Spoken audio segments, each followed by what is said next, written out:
Tapi secara jejak kita tahu, oh berarti minggu kemarin dia masih bullish gitu. Nah ini adalah reportnya itu berarti masih bullish, dimana longnya itu ada 7.000 ya 202, kemudian ada 3.000 minus, untuk shortnya itu ada minus 3.775. Nah sebenarnya yang harus kalian perhatikan itu adalah angka yang ada di bagian bawah sini gini ya, oke. Angka yang di bagian bawah sini dia dua angka ini di bagian long sama shortnya. Jadi kan ini ada tiga baris. Nah, 3 baris ke bawah itu yang harus kalian perhatikan gitu, yang bagian sini. Ini kadang-kadang ada minus, kadang-kadang dia nggak minus ya, atau surplus ya, atau dia kadang-kadang positif gitu, ada minus ada positifnya. Kalau minus berarti investor menarik duit ya. Ini kalau kita perhatikan cara bacanya adalah longnya ini positif 7.212, kemudian shortnya ini ya itu dia negatif ya, atau minus itu 3.775, yang artinya ya posisi si gold ini sendiri secara data ya, dari sisi OT report ini itu masih bullish gitu. Jadi si buyernya ini atau si investor ini masih menanamkan uangnya di bagian si gold ini sendiri gitu.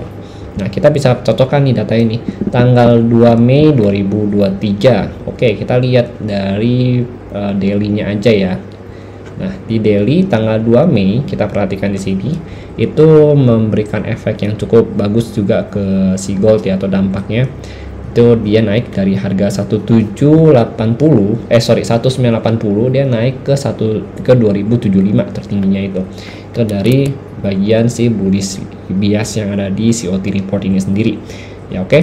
Nah kemudian terkadang kan kalau saya update video itu kita lihat juga ya, misalkan kadang-kadang itu ada seperti COT report yang minus ya. Contoh kita cari dulu di sini.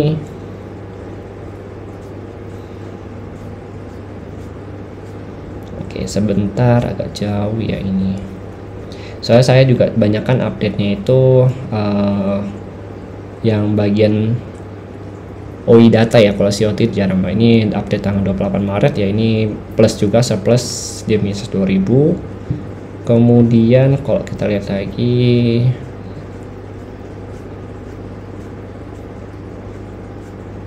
dan memang COT data ini itu juga diupload ya seminggu sekali, jadi memang cukup jarang kita upload di sini, banyak kan kita upload di video.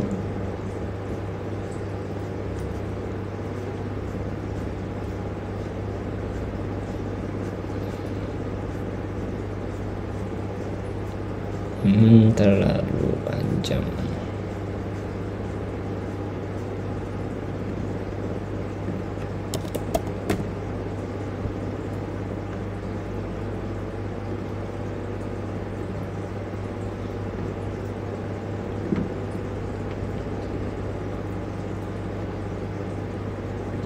Ini positif. Nah ini contohnya. Oke, jadi contoh di sini memang cukup panjang sih ya, sorry. Nah di sini ada manage money, ada long, ada short kan. Nah ini update tanggal 17 Mei 2022. Kalau kita perhatikan ini dia manage money-nya minus gitu ya, sedangkan untuk shortnya positif. Nah kalau begini berarti si gold ini lebih cenderung untuk bearish gitu, atau melakukan penurunan. Karena longnya ini artinya orang-orang ini menarik duit ya untuk jangka panjang ya, tapi mereka menaruh duit untuk jangka pendek. Artinya di sini posisinya adalah mereka lebih banyak melakukan selling point ya ketimbang buying pointnya di sini gitu. Nah kemudian kalau kita perhatikan lagi ya, ini berarti ini efeknya adalah bearish untuk si gold. Kalau misalkan shortnya plus, longnya minus gitu. Tapi kalau longnya plus ya, terus short yang minus, itu artinya posisinya bullish untuk si gold itu sendiri.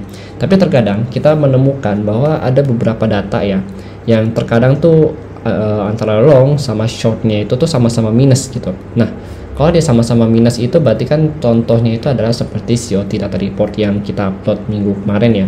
Nah COT data report yang minggu kemarin itu kan dia benar-benar sama-sama minus nih, jadi longnya minus, shortnya juga minus. Nah itu artinya si gold ini sendiri ya memang secara sentimen pasar itu cenderung sideways kalau dua-duanya minus. Tapi harus kita perhatikan lagi minusnya itu lebih banyak yang mana gitu, apakah bagian longnya ya atau di bagian shortnya ini sendiri. Karena kalau misalkan di bagian shortnya itu minusnya lebih kecil ketimbang di bagian longnya, Misalkan longnya itu 7.212 ya, minusnya gitu. Kemudian shortnya itu minus 3.775. Nah, artinya posisinya di sini adalah si goldnya ini cenderung untuk bearish gitu, walaupun data longnya lebih besar, tapi minus